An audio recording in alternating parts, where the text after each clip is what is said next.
Start कर देते हैं। चले जी, यहाँ पे आगे।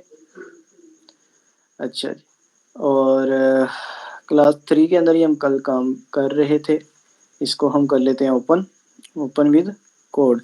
अच्छा, कुछ लोगों का मसला आ रहा है विंडोज 7 और 8 का, तो वो इसके मुतबादल कोई भी यूज़ कर सकते हैं, वीएस कोड के अलावा कोड एडिटर कोई भी यूज़ कर सकते हैं। लेकिन मैं अपने ना इंस्ट्रक्टर से या किसी सीनियर से पूछ के तो आपको बता दूंगा इसका मसला किस तरीके से हल करना है। खैर, हम रजिस्ट्रेशन पे आ गए थे, यहाँ तक आ गए थे, ठीक है। तो आगे आज हम पढ़ते हैं कि वो जो लगा हुआ था यहाँ पे,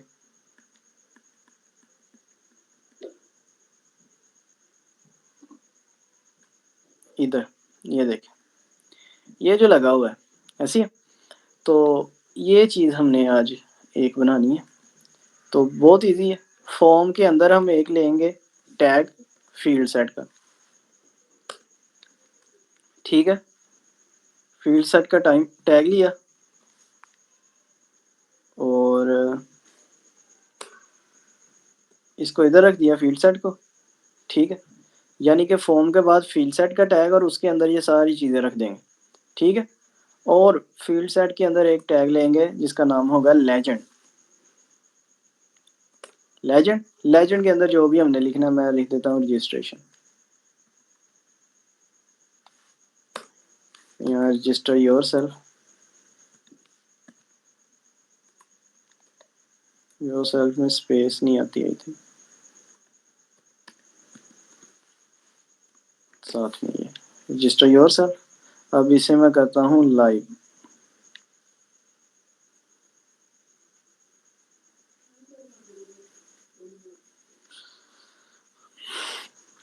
तो अभी ये हमारा गो लाइव यानी कि ब्राउज़र पे शो होगा।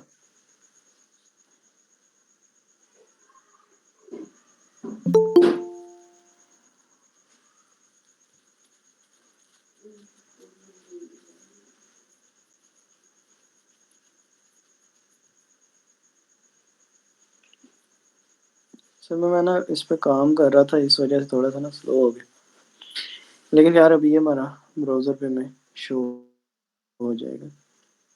तो ब्राउज़र पे आया है और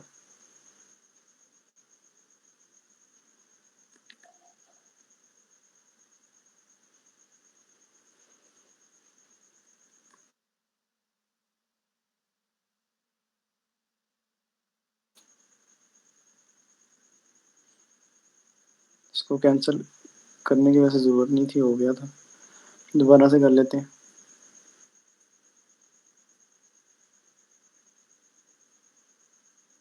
ये आ गया, ठीक है। तो ये देखें रजिस्टर योर सेल्फ, ये जो हमने फील्ड सेट के अंदर लेजेंड के अंदर लिखा था वो इधर आ गया। अब इस सब को सेंटर पे ले आते हैं ताकि थोड़ा सा अच्छा लाएंगे हम, ठीक है।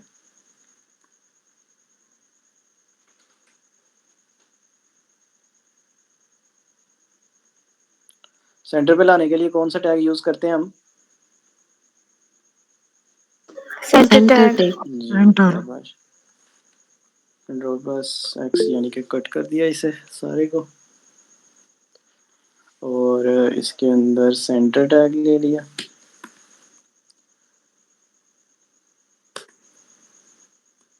ठीक है। सेंटर टैग के अंदर सारा कुछ पेस्ट कर दिया, तो अब ये सेंटर में आ जाएगा। तो अब हम ईमेल पासवर्ड वगैरह ले लिया, ठीक है। तो एक और चीज़ हम देख लेते हैं, वो क्या होगा जी, वो चीज़ हम यहाँ से उठा लेते हैं, यहाँ से कंट्रोल प्लस डी करते हैं, ठीक है। तो ये चीज़ कॉपी होगी, तो यहाँ पे हम लिख देते हैं कि डिस्क्राइब योर सेल्फ,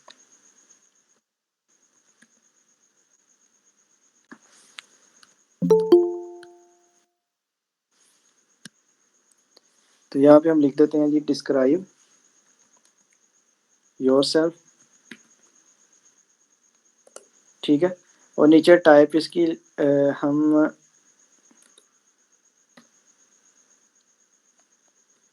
लिख देंगे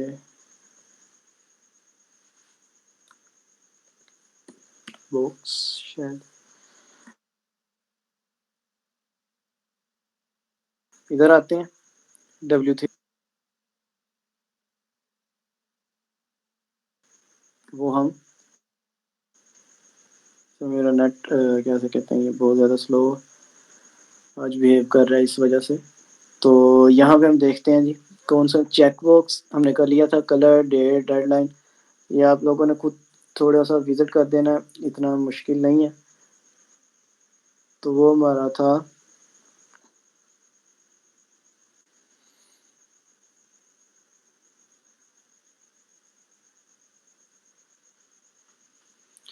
टेक्स्ट एरिया था कार्बन।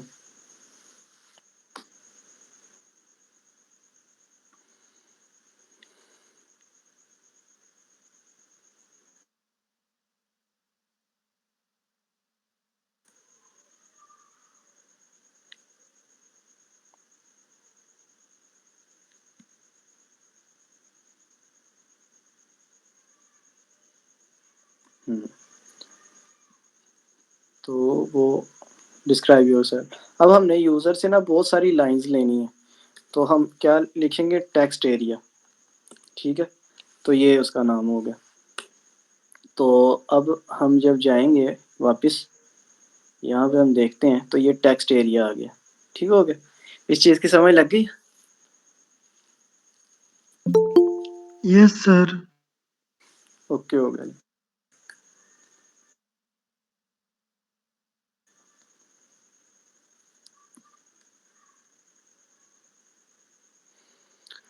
तो यही हमारा फॉर्म था। एक और चीज़ है कि जिस तरीके से फर्स्ट नेम के साथ थोड़ा सा लिखा होता है जी, फर्स्ट नेम लिखें तो मिसाल के तौर पर जैसे लिखा होता है, तो उसका एक एट्रीब्यूट होता है प्लेस होल्डर, ठीक है। इसके अंदर जो आपने यूज़र को शो करवाना है वो आप करवा सकते हैं। जैसे मेरा है अब्दुल्ला, ABDULLAH, अब्दुल्ला। तो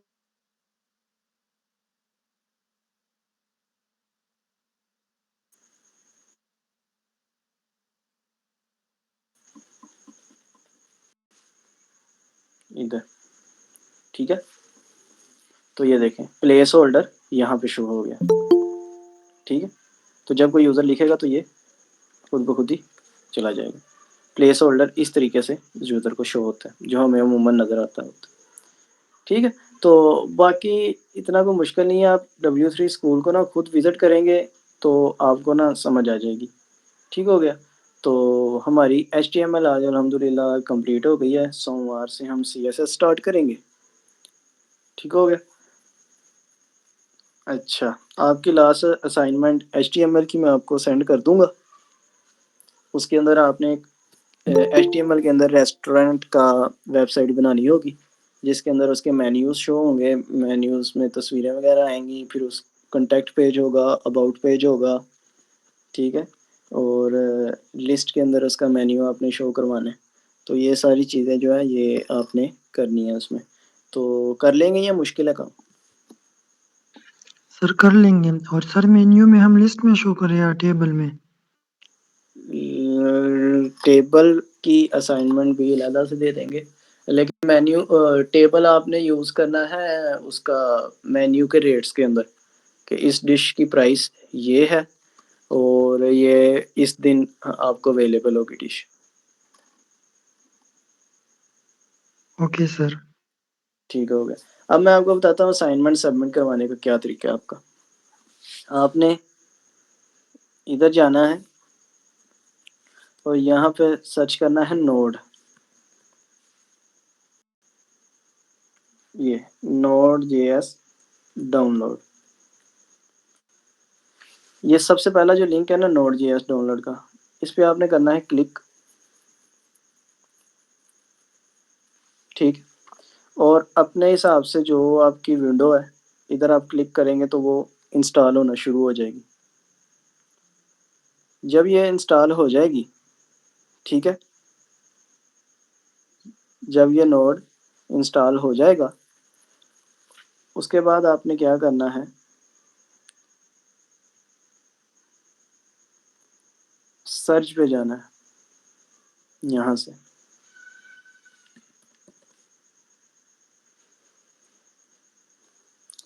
सर्च, इस पर क्लिक किया आपने।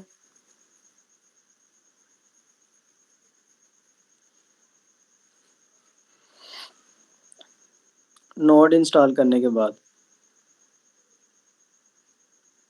ये मैं आपको ना एक वीडियो भी सेंड कर दूंगा, उसके अंदर सारा प्रोसीजर होगा आपका, ठीक है।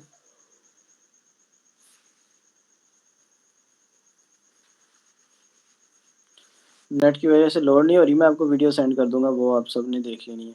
इसके अच्छा, उसके बाद आपने अपनी जो है ना वेबसाइट किस तरीके से आपने करनी है। तो लेट्स सपोज ये जो किचन वाली वेबसाइट है, इसे मैं करना चाहता हूँ कि ये इसे मैं डिप्लॉय करता हूँ जिस तरीके से आपने मुझे भेजना है। तो आप यहाँ से आपने खोल लेनी है टर्मिनल। टर्मिनल खोलने का तरीका क्या है कि कंट्रोल प्लस ये जो कीबोर्ड पे वन के लेफ्ट साइड पे है ना आपका, सॉरी हाँ, वन के लेफ्ट साइड पे है ना जो, उसको आपने प्रेस करना है, तो ये आपका टर्मिनल ओपन हो जाएगा। ठीक हो गया। और या फिर यहाँ से भी आप आई थिंक व्यू पे जाके टर्मिनल में जा सकते थे।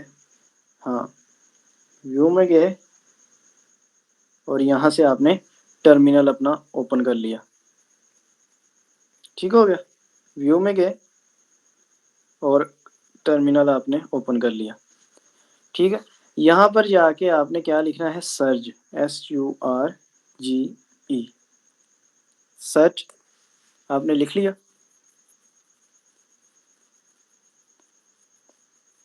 तो अब ये आपको कहेगा कि आप अपनी ये जो फोल्डर है, ये इस फोल्डर को डिप्लॉय करना चाहते हैं। देखो होता क्या है कि पूरी दुनिया के अंदर जो वेबसाइट्स हैं वो किसी ना किसी सर्वर पर पड़ी हुई हैं। हम अपने इस लैपटॉप को भी एक सर्वर का नाम दे सकते हैं, यानी कि ये हमारा लैपटॉप सर्वर है। लेकिन ये लैपटॉप सर्वर इस तब होगा जब ये 24/7 ऑन रहे। क्यों?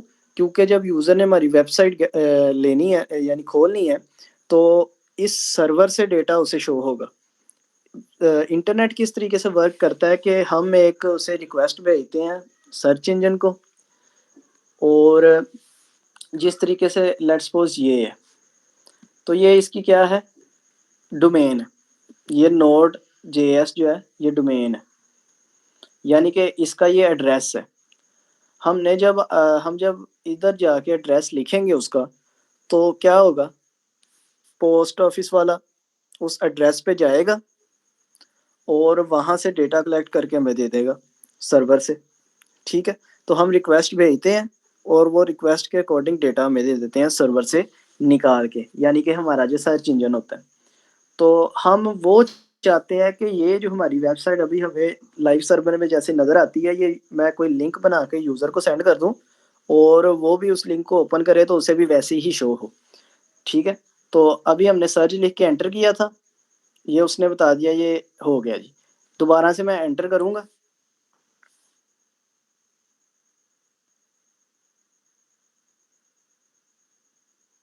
एरर आ रहा है।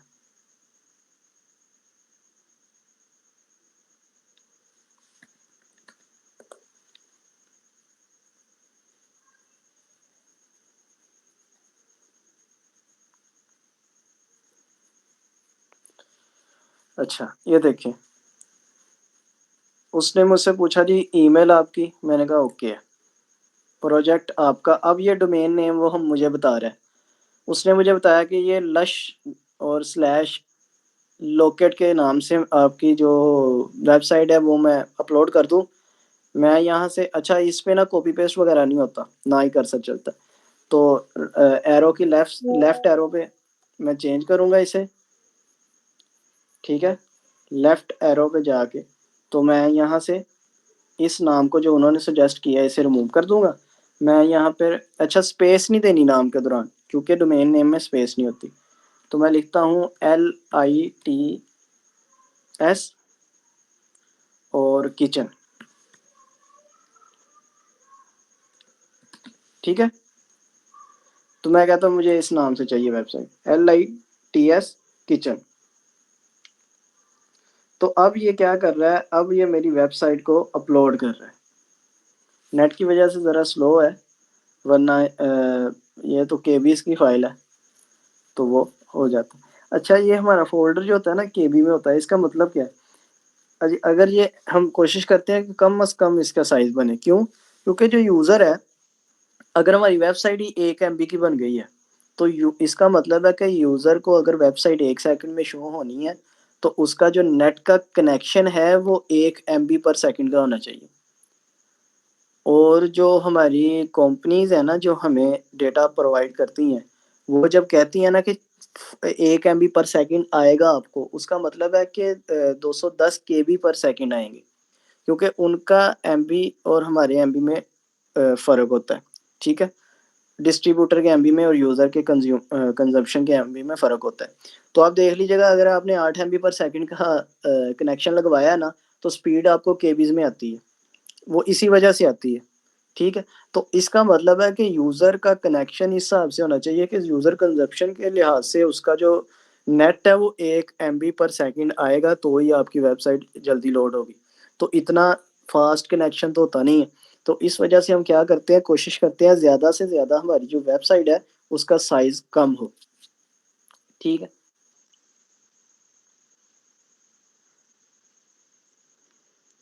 अब ये अपलोड हो गया जी हमारी। ठीक है,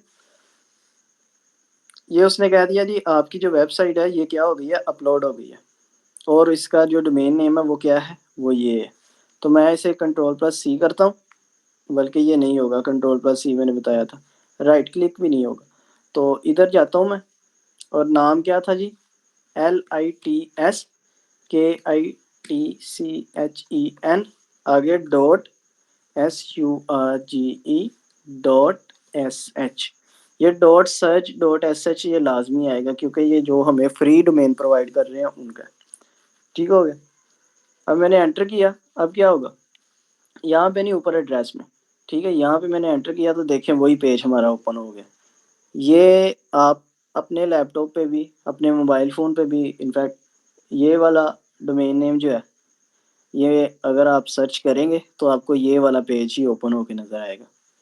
ठीक है, तो आपने इस तरीके से असाइनमेंट बनाने के बाद यहाँ से कंट्रोल बैक टिक, टर्मिनल ओपन करके वहाँ लिखना है सर्च, एंटर मारेंगे।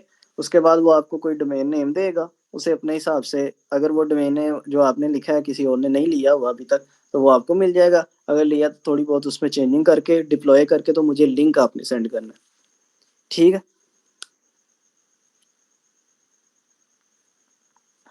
ओके हो गया। Yes sir. ठीक, चले अब क्वेश्चन आंसर मैं आपसे पूछूंगा और उसके लिहाज से मैं असेसमेंट करूंगा। अच्छा, मुझे कोई बताएगा कि एलिमेंट में और एलिमेंट में और टैग में क्या फ़र्क होता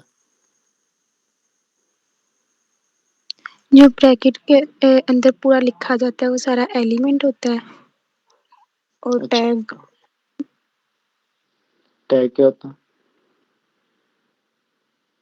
सर टैग जो हम कमांड टैग देते वो होता हैं। है के जिसके अंदर अंदर हम अपने एलिमेंट को लिखते हैं, और एलिमेंट वो होता है जो हमने टैग के अंदर प्रॉपर जो भी लिखा होता है वो एलिमेंट होता है, और टैग के अंदर हम एलिमेंट लिखते हैं। अच्छा, और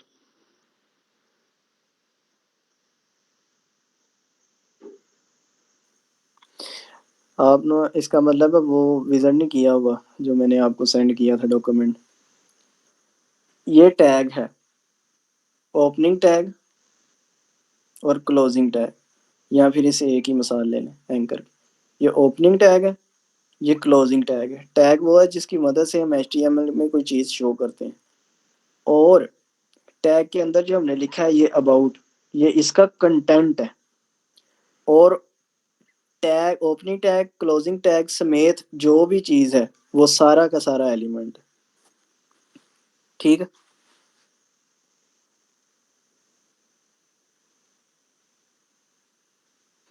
अच्छा अब मुझे बताएं कि आप मुझे ये बताएं कि इनलाइन और ब्लॉक एलिमेंट में क्या फ़र्क है? सर इनलाइन एलिमेंट वो होते हैं जो एक लाइन में लिखते हैं हम, और ब्लॉक एलिमेंट वो होते हैं जो हम स्टेप बाय स्टेप लिखते हैं। हम लिखते हैं? मतलब जो प्रोग्रामिंग करते हैं यूजर। यूजर नहीं करते, प्रोग्रामर प्रोग्रामिंग करते हैं, यूजर यूज करते हैं। सॉरी। सर इनलाइन एलिमेंट का मतलब, हेलो जी जी, बोले बोले। सर, इनलाइन एलिमेंट का मतलब ये है कि अगर हम फर्स्ट करो एक इनलाइन हमारे पास एलिमेंट है तो वो पूरी लाइन में पूरी लाइन की जगह करेगा। फर्स्ट करो हमने एक लाइन लिखी है तो वो पूरी वेबसाइट पे पूरी लाइन जगह, अगर हम नेक्स्ट कमांड देंगे तो वो नीचे वाली लाइन से शुरू करेगा। और ब्लॉक एलिमेंट ये है कि जितना वर्ड लिखा है उतनी ही स्पेस घेरेगा वो। उल्ट बता गए आप। हाँ इनलाइन वो होता है कि जितना लिखा है उतनी स्पेस लेता है, और ब्लॉक वो होता है कि उसने पूरी की पूरी लाइन की विड्थ लेनी है, चाहे जितना मर्जी एक ओके भी लफ्ज लिखा हो। Okay sir, thank you. अच्छा, मुझे ये बताएं कि